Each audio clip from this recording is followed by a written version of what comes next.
नमस्कार बंधुगण आपण मानक पई नेकी आसीचु आज सकाळर गुरुत्वपूर्ण बड़ खबर जानिबा भिडियो को शेष पर्यंत देखंतु।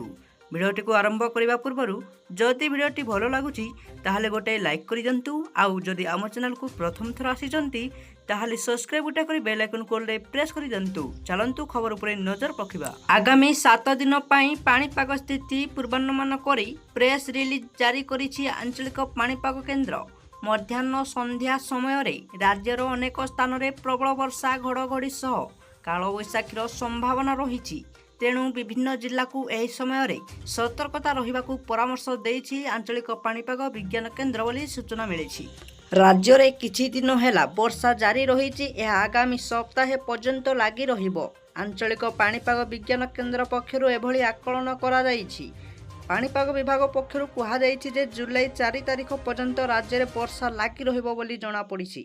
आंचलिक पाणीपाग विज्ञान केन्द्र पक्षरु सूचना दिया जाइछि आसंता काली उत्तर बंगोपसागर और एकापार्श्व बांग्लादेश एवं पश्चिम बंग उपकूल स्थित वायुमंडल में एक घूर्णिबल सृष्टि होबार संभावना रही बोली जणा पड़िछि। आजिर एई किछि थिला लाटेस्ट खबर। जदि आपण माननकु एमिति प्रतिदिन लाटेस्ट खबर जानिबा पई हेले आम वीडियो को गोटे लाइक करंतु। आउ जदि प्रथम थर आसीचंती ताहले सब्सक्राइब गोटे करी बेल आइकन को प्रेस कर दिंतु।